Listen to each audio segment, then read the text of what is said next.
और लालू प्रसाद यादव जी को परेशानी तो है ही ना, किडनी ट्रांसप्लांट कराया है सिंगापुर में, अच्छी व्यवस्था है, बढ़िया व्यवस्था है। सिंगापुर का हेल्थ सर्विसेज जो है उसके आगे भारत कहाँ है, अभी नहीं है भाई। जब चीफ मिनिस्टर बना देंगे तो हमको अभी कहिए, समझिए कि हम फान करके आ जाएंगे कि हमसे किसी ने कहा कि मुख्यमंत्री जी चाहते हैं कि श्याम रजक जी पुनः लौट आएँ, और अब जो है वो विश्राम लेना चाहते हैं मुख्यमंत्री जी। वो कहीं भी जा सकते हैं। श्याम रजक पहले राजद में ही थे और फिर इसके बाद जेडीयू में आए, फिर राजद में चले गए, और सरकार में रह कर के ज़्यादा आदमी काम करता है। ये देखो कयास है, प्रधानमंत्री के खिलाफ भी लड़ते हैं, लेकिन प्रधानमंत्री हो या मुख्यमंत्री हो वो तो सबके सीएम है ना, या पीएम है।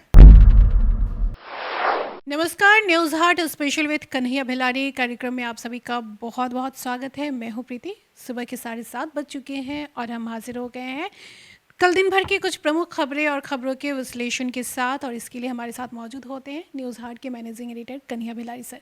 सर नमस्कार। नमस्कार नमस्कार। तो चलिए शुरुआत हर दिन की तरह हम करते हैं बिहार की खबरों से। बिहार की राजनीति में इन दिनों चर्चा है कि आरजेडी नेता श्याम रजक, जो आरजेडी के बड़े नेता माने जाते हैं, वो जेडीयू में शामिल होने वाले हैं। तो इस बात में कितनी सच्चाई है सर? क्योंकि अटकलें यूं ही तो नहीं होती हैं। देखो, ये अटकलें तब लगाई जाने लगी जब कल वो छठ पर्व है ना, 2 दिन के बाद, आज खरना है और कल जो है छठ है। तो बीते हुए कल जो है एक जगह पर श्याम रजक जी है, ये जो मंत्री हैं बिहार सरकार में, अशोक चौधरी, और भी कुछ जो नेता जेडीयू के ही ज़्यादा वहाँ नेता थे, छोटू सुएख हैं जो सिटीजन काउंसिल के पहले महासचिव थे, वो भी दिखे। ये लोग छठ व्रतियों के बीच में पैकेट बांट रहे थे, झोला बांट रहे थे। तो उस झोला पर मुख्यमंत्री नीतीश कुमार का फोटो था। तो ये सवाल उठा कि भाई आखिर श्याम रजक तो के नेता तो लालू प्रसाद यादव हैं, मुख्यमंत्री के खिलाफ अभी ये बोलते रहे हैं। हाल में जो उपचुनाव हुए तो दोनों जगह कुशेश्वर स्थान और तारापुर में गए और वहाँ जम करके इन्होंने बैटिंग की राजद के पक्ष में, यानी राजद में तो हैं ही अपने पार्टी के पक्ष में। तो अचानक ऐसा क्या हो गया? छठ का जो सूप बांटना होता है, ये कपड़ा है, या बहुत सारे सामग्रियां बांटी जाती हैं गरीबों के बीच में, तो ये ऐसा उन्होंने क्यों किया? वो तो अकेले भी बांट सकते थे, अकेले बांटते रहे हैं, या राजद के नेताओं को ले लेते। तो मुख्यमंत्री का झोला स्वयं बांट रहे थे, ऐसा क्या हो गया था? इसके बाद ये कयास लगाने, क्योंकि देखता है जो आदमी सामने कोई भी, तो उसके अनुसार वो देख करके अपना अनुमान लगाता है, कयास लगाता है, एक ओपिनियन बनाता है। तो इसी के बाद ये बना कि हो सकता है। और राजनीति जो है वो राजनीति तो संभावनाओं का खेल है ना, कब कौन नेता कहाँ रहेंगे ये कोई कह नहीं सकता है, वो कहीं भी जा सकते हैं। श्याम रजक पहले राजद में ही थे और फिर इसके बाद जेडीयू में आए, फिर राजद में चले गए, फिर चले जाएंगे, कोई इससे इनकार नहीं किया जा सकता। इसलिए कि राजनीति किया जाता है पद के लिए, कुर्सी के लिए और लोगों की सेवा के लिए। तो हो सकता है श्याम रजक जी को ऐसा लग रहा होगा कि मैं जहाँ हूँ अपने लोगों की सेवा नहीं कर पा रहा हूँ, हमारे पास कुर्सी नहीं है, और दिख नहीं रहा होगा कि आने वाले दिनों में राजद के साथ रह करके मैं कोई मुकाम हासिल कर सकूं जो मैं चाहता हूं, मेरे जो दिल में। उनकी जो महत्वाकांक्षा है उसकी वजह से ये कह सकते हैं कि वो दल बदल सकते हैं। जहाँ तक सेवा की बात है तो उसके लिए तो किसी पार्टी की भी ज़रूरत नहीं होती है। नहीं होती है, अगर आप सरकार में हैं तो ज़्यादा आप कर सकते हैं। If you are in the government you can serve better. जब आपके पास श्याम रजक की जो छवि है वो दल बदलने की है सर। दल बदलने, इस आधार पर अगर हम देखें तो कौन नहीं दल बदलता है? जो मतलब कि जिनकी पार्टी है, जो संस्थापक हैं, उनको अगर छोड़ दें तो बहुत सारे लोग बदलते रहते हैं। और पार्टी बदल देने से हम दागदार उनको या दागी नहीं कह सकते हैं। मेरा अपना जो मानना है, पार्टी तो बदल सकते हैं, क्या नहीं बदल देंगे, और सरकार में रह कर के ज़्यादा आदमी काम करता है, ये देखो कयास है। और हमारी श्याम रजक से बात हुई, हमने श्याम रजक से इस पे बात किया, क्योंकि जब खबरें चल रही थी और सोशल मीडिया पर ख़ास तौर से, और एक दो जो है डिजिटल प्लेटफॉर्म पर जो लोग हैं उन्होंने चलाया, फिर सोशल मीडिया पर चलने लगा, तो हमने सोचा कि श्याम रजक से ही बात कर लें। तो श्याम रजक ने हंसते हुए ये जवाब दिया कि ऐसा नहीं है, क्योंकि हम हर साल बांटते हैं, 14-15 स्थानों पर मैं बांटता हूँ छठ के समय में, या जाड़े में भी मैं बांटता हूँ कंबल उम्बल जो है। और ये संयोग कहिए कि वो अशोक चौधरी भी थे।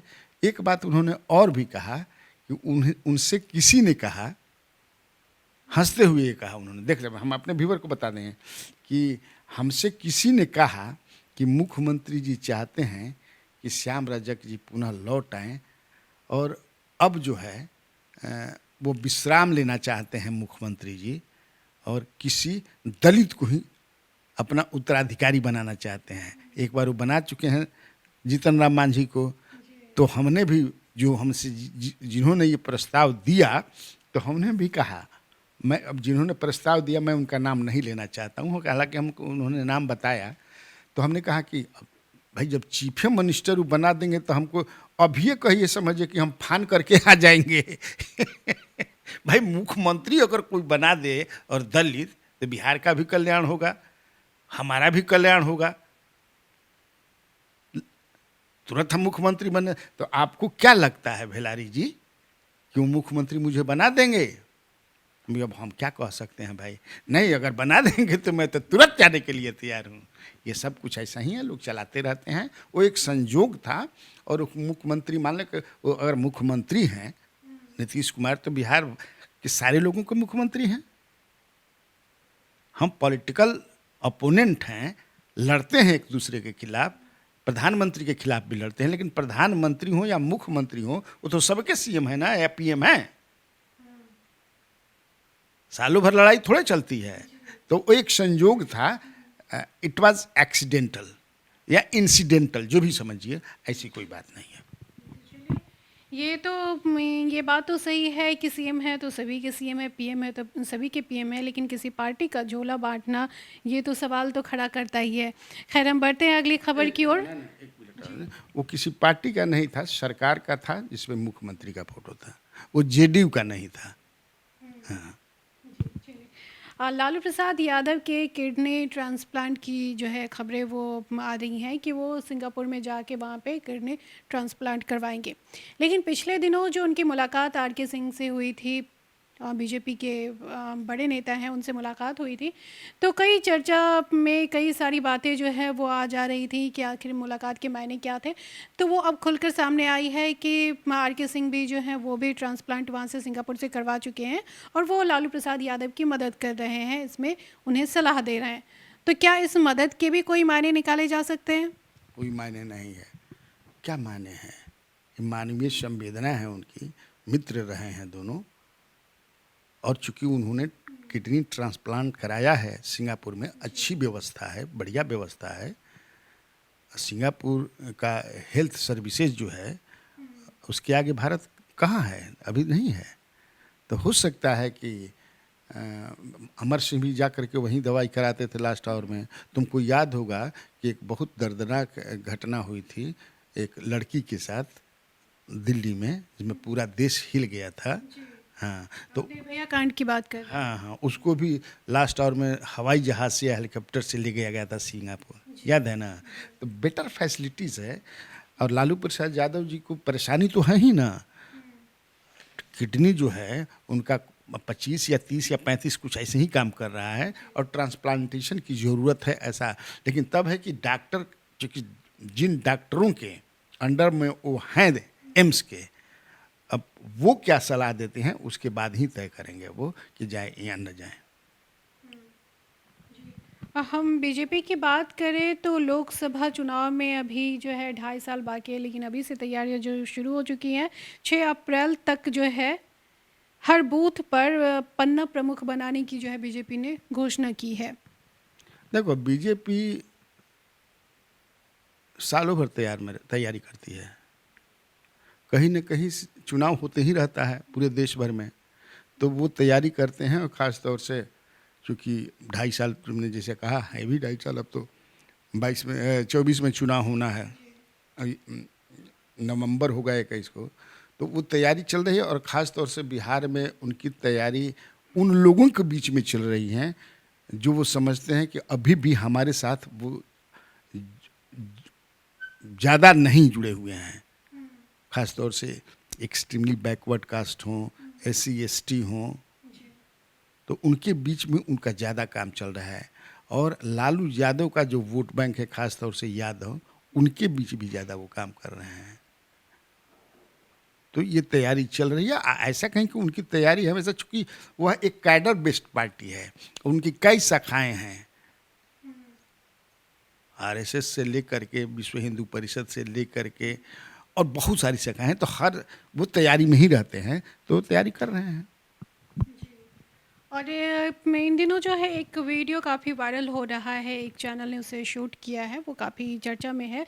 और उस वीडियो में है कि बिहार बीजेपी के अध्यक्ष जो हैं, प्रदेश अध्यक्ष संजय जायसवाल का है कि वो शराबबंदी, जहरीले शराब पीने के वजह से जिन लोगों की जाने गई, उनके परिजनों को 5-5 हज़ार रुपये जो है वो बंटवा रहे हैं, जिसमें उनकी काफ़ी किरकिरी हो रही है, लोगों का आक्रोश का सामना उन्हें करना पड़ रहा है। देखो, इसमें हमारा दूसरा मेरी समझ जो है वो, मैं जानता हूँ संजय जायसवाल जी को, बढ़िया से जानते हैं हम, वो किस मिजाज के आदमी हैं। और वो जहाँ ये घटना हुई है वहाँ के वो स्थानीय सांसद भी हैं, अध्यक्ष तो हैं, सांसद भी हैं।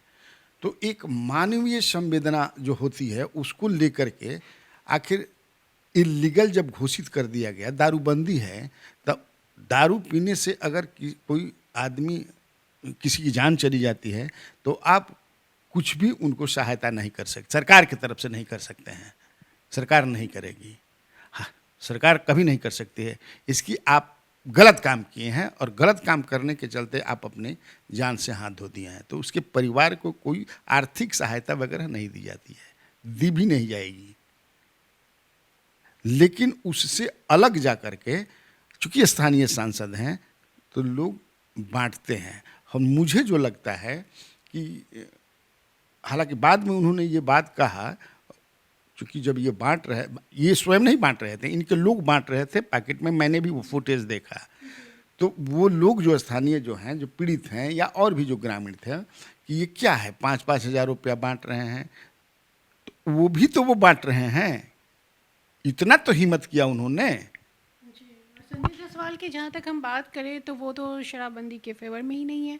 वो तो कहते हैं कि जो अब सरकार को इस कानून पर समीक्षा करने की ज़रूरत है। वो तो बहुत इतना बोल भी दिए। मैं समझता हूँ कि नीतीश कुमार की पार्टी में नीतीश कुमार और कुछ लोगों को छोड़ करके अकेले पड़ चुके हैं। कोई नहीं है, और किसी पार्टी के लोग नहीं हैं। गांधी का भूत सवार है बहुत लोगों पर, तो वो अपना ठीक है, तो कोई नहीं है। अब जो तुम बात कर रही हो उसको कि सुशील कुमार मोदी, मैं तो कल भी बोला, परसों उन्होंने तो डिमांड किया है सरकार से कि 4-4 लाख देना चाहिए, क्योंकि वो गरीब लोग हैं, उनमें उनका कोई दोष नहीं है। लेकिन उन्होंने ये भी कहा है कि इस कानून को जो सरकार को बरकरार रखने की ज़रूरत है, उस पर कायम रहना चाहिए, शराबबंदी पर। हाँ, खैर उस पर तो हम लोग बहुत बोल चुके हैं, अब हम कितना बोलें। हाँ, उस पर तो बहुत बोल चुका हूँ मैं, तब कितना बोलूँ। अब ये जो समझ नहीं है लोगों को कि दुनिया में कहीं भी अपराध जो है वो लीगल नहीं है। क्राइम करना, committing crime is not legal, लेकिन ड्रिंकिंग इज़ लीगल 99% देशों में। ये तो कई बार हम बोल चुके हैं, तो ये तर्क ही गलत देते हैं। हाँ, आपकी इच्छा है और आपने अपनी इच्छा को मीट करने के लिए सफल बन, जो भी कहिए आप किए हैं तो ठीक है। लेकिन उसमें मैं संजय जायसवाल, मैं पर्सनली, मैं भी अगर सांसद होता तो यही करता। सरकार करेगी नहीं तो चलो भाई, अपने से 5,000 है ना 10,000 है, कुछ तो रिलीफ मिलेगा। वो क्या कर सकते हैं? इसके अलावा कोई भी सांसद, मुझे लगता है कि और भी चुपा चोरी बहुत सारे नेता दिए होंगे, ये जान लीजिए। इनका तो खुल गया, और इसके अलावा क्या कर सकते हैं? अगर आप खुलेआम पैसा बांटते हैं, घोषणा करते हैं, तो it is a crime, because you are going against the law. हाँ, नहीं, आप सहयोगी दल में है। यहाँ पे जो है एनडीए की सरकार है, और एनडीए में ना सिर्फ नीतीश कुमार की पार्टी है बल्कि बीजेपी की भी है, और बीजेपी जो है काफ़ी ताकतवर पोजीशन में है, पावर पोजीशन में है नीतीश कुमार के साथ। तो फिर उन्हें तो डिमांड करनी चाहिए, जिस तरह से सुशील मोदी ने कहा 4-4 लाख रुपए मुआवजा देने की बात उन्होंने कही है, उसी तरह से संजय जायसवाल भी कर सकते थे, प्रेशर पॉलिटिक्स कर सकते थे, नीतीश कुमार के ऊपर प्रेशर बना सकते थे उन्हें मुआवजा देने के लिए। उन्हें 5-5 हज़ार रुपये बांटने की क्या ज़रूरत थी सर? कैडर बेस्ड पार्टी है ना, इनका भी तो दिल्ली में होगा ना, ये सरकार चला रहे हैं ना, तो वो जो भी मुख्यमंत्री क्या हैं, उनके भी मुख्यमंत्री हैं, सबके मुख्यमंत्री हैं। और सुशील कुमार मोदी ने जो डिमांड की है, उन्होंने अपने हैसियत से की है, नॉट एज ए बीजेपी, भले वो बीजेपी के हैं। आप कैसे कर सकते हैं? एक मुख्यमंत्री, आपकी सरकार है, सरकार आपकी है, मुख्यमंत्री वो हैं, तो खुलेआम कैसे कर सकते हैं? नहीं ना कर सकते हैं। बाद में तो उन्होंने कहा भी कि मैं सरकार के इस नीति के साथ हूँ, उन्होंने भी कहा।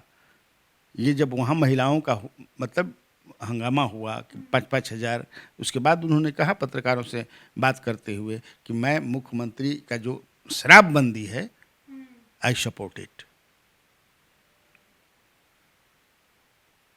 चलो, तो इसे तो हम इस तरह से भी देख सकते हैं कि नीतीश कुमार शराबबंदी के जो हैं वो काफ़ी मजबूत तरीके से और भी इसे लागू करने की बात कर रहे हैं। वहीं जो है उनके सहयोगी दल जो 5-5 हज़ार रुपये बांट कर जो है लोगों का उन जो क्या एक तरह से कह सकते हैं वोट बैंक जो है वो बनाने की कोशिश में जुटे हुए हैं। तो चलिए बढ़ते हैं अगली खबर की ओर। अगली खबर क्या है सर बिहार से? बिहार से अगली खबर क्या है? बिहार से जुड़ा हुआ एक खबर है सुशांत सिंह केस पर। सीबीआई ने जो है जो डिलीट चार्ट है, भाई अभी सुशांत सिंह राजपूत वाला तो सीबीआई दिख रही है ना, और अभी तक कैसे उनकी मौत हुई ये सस्पेंस बरकरार है। लेकिन सीबीआई अपना काम कर रही है, और सीबीआई ने अमेरिका से, गूगल से और फेसबुक से मदद मांगी है कि उनका जो डिलीट चार्ट है, जो बातचीत उन्होंने किया है, उसको हमको दिया जाए, हाँ, रिकवर करने की। एक ये बात है। अब तो बिहार से ही जुड़ा हुआ मामला है कि सुशांत सिंह, मैंने वो कितना हंगामा हुआ था, याद है ना? मैंने फैंस के दबाव में जो है सीबीआई को देना पड़ा था। बिहार सरकार ने लिखित मैंने रिकमेंड किया सीबीआई इंक्वायरी के लिए। और तुमको उनके पिताजी जो हैं सुशांत सिंह राजपूत के, उन्होंने रिया चक्रवर्ती के खिलाफ केस भी किया। तो एक यही खबर है। तो हम बढ़ते हैं यूपी चुनाव की खबर की ओर। तो यूपी चुनाव से क्या खबर है सर? यूपी में क्या है? यूपी में तुमको है कि वहाँ चंद्रशेखर उर्फ रावण जो हैं, जो आज़ाद पार्टी के चीफ हैं, तो उन्होंने घोषणा किया है कि हम 2022 का जो चुनाव है, 403 जो सीटें हैं, सब सीट पर मैं लड़ूंगा, हमारे कैंडिडेट्स लड़ेंगे, और मैं वहाँ से लड़ूंगा जहाँ से योगी आदित्यनाथ चुनाव लड़ेंगे। उन्होंने घोषणा की कल। और इसके बाद एक खबर यह है कि कैराना के शामली में सीएम योगी आदित्यनाथ की मीटिंग हुई, वहाँ उन्होंने सभा की, और उस सभा में वो अखिलेश यादव पर बहुत बोले। उन्होंने ख़ास तौर से ये कहा कि शामली वगैरह में भी तो कुछ हुआ था ना, इंसा उनसा। इसके बाद उन्होंने कहा कि मुजफ्फरपुर में ये लोग कितना हिंदुओं के खिलाफ अत्याचार हुआ, चुप रहे, कुछ नहीं किया। यही सब अपना भाषण दिए, और उनका भाषण जो पूरा टारगेटेड, जो एकदम अखिलेश यादव ही फायरिंग रेंज में थे। इसका मतलब ये जो हम लोग बार बार कहते हैं कि आने वाले समय में जो है लड़ाई जो होगी बीजेपी वर्सेस अखिलेश यादव, यही है। एक और खबर है सर, आखिर में हम इसको भी लेना चाहेंगे कि कल यानी कल 8 नवंबर को जो है नोटबंदी का पूरा 5 साल हो गए। 2016 में ही जो है 8 नवंबर की रात में पीएम मोदी ने ये घोषणा की थी, 500 और 1000 के नोट जो है उसे बंद करने की घोषणा हुई थी और बंद कर दिए गए थे। तो इसका जो मकसद था ये कैशलेस इंडिया बनाने का था और फिर डिजिटल इंडिया बनाने की बात हो रही थी, साथ साथ जो है काले धन पर रोक लगाने की भी बातें हो रही थी, उस पर लगाम लगाने की बातें हो रही थी। तो क्या लगता है कि जो जिस मकसद से नोटबंदी किया गया वो मकसद पूरा हो पाया? देखिए, उसको मकसद पूरा हुआ कि नहीं हुआ, उसको आपको जोड़ना पड़ेगा, या जो राजनीतिक विश्लेषक हैं वो जोड़ते हैं चुनाव से। उसके बाद कई चुनाव हुए, लोकसभा भी चुनाव हुआ पूरे देश भर में, तो 14 से भी ज़्यादा सीट बीजेपी को मिल गई। तो वो लोग कहते हैं कि भाई इसको तो समर्थन मिल गया। 2017 में किया था ना उन्होंने, 2016 में किया था, और उसके तत्काल बाद जो है उत्तर प्रदेश में चुनाव हुआ था, तो ग्रैंड विक्ट्री हुई। उसके बाद देश भर में जो चुनाव हुआ उसमें बीजेपी की ग्रैंड विक्ट्री हुई। तो वो कैसे हम कहें कि नहीं ये फ्लॉप हो गया? उसको उसी से जोड़ता है लोग, या जोड़ते हैं लोग। तो हाँ, अब ये एक दूसरी बात है कि जो खबरें छप रही हैं कि भाई अभी भी ये कैशलेस होगा, कैशलेस नहीं है, उसी तरह से अभी भी आदमी जो है कैश से ही सारा कुछ काम चला रहा है। काला धन पर जो लगाम लगाने की बातें हो रही थी, तो क्या काला धन पर लगाम लग पाया? मुझे नहीं लगता है कि काला धन पर लगाम लगा, और काला धन पर लगाम लग भी नहीं सकता है, लग भी नहीं सकता है। लेकिन मैं फिर कहता हूँ कि वो मानते हैं कि जनता ने हमको अप्रूवल दे दिया। उस समय यही बात आ रही थी, तुमको याद होगा प्रीति, कि इस नोटबंदी से भारत की जनता बहुत ही परेशान हुई भी थी।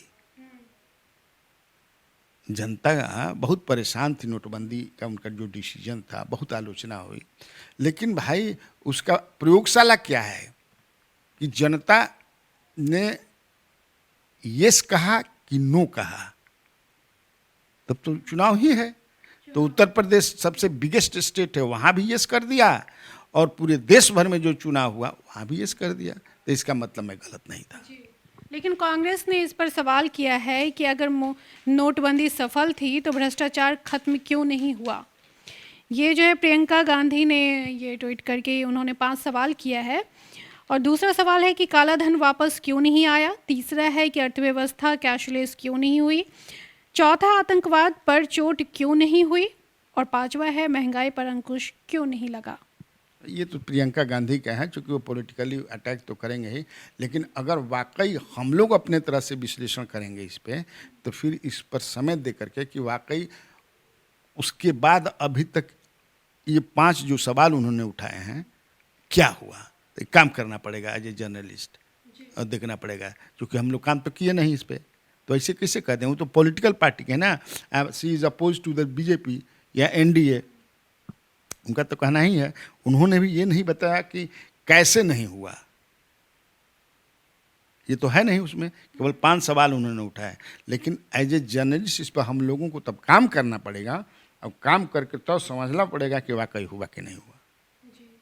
तो चलिए, बातचीत के लिए हम ये जगह छोड़ते हैं, इस पर हम बातचीत करेंगे, लेकिन आज जो फिलहाल हमारी बातचीत थी इसको हम यही समाप्त करते हैं। कल हम फिर मिलेंगे इसी समय, तब तक के लिए खबरें दिन भर जारी हैं। आप खबरों से अपडेट रहने के लिए बने रहिए हमारे साथ और देखते रहिए न्यूज़ हाट। 1956 में एएन कॉलेज की स्थापना बिहार के पूर्व वित्त मंत्री अनुग्रह नारायण सिंह के नाम पर की गई थी। एएन कॉलेज ने अब तक 3 बार ए ग्रेड प्राप्त किया। साइंस स्ट्रीम में हमें इंडिया टुडे रैंकिंग में पिछले साल और इस साल लगातार प्रथम स्थान आया। यह अपने आप में एएन कॉलेज की गरिमा और प्रतिष्ठा की कहानी बताता है। इसके लिए हमारे शिक्षकों ने और छात्रों ने अथक प्रयास करके महाविद्यालय की प्रतिष्ठा को बढ़ाने का जो काम किया है अपने आप में अभूतपूर्व है। कम समय में एएन कॉलेज ने जो ऊंचाई प्राप्त की है, शायद वह किसी इंस्टीट्यूशन को पूरे देश में नहीं मिला है। यह हमारे लिए गौरव की बात है कि हमने गरीबों को कम पैसे में शिक्षा देने का जो काम किया है वो अपने आप में अनुकरणीय है।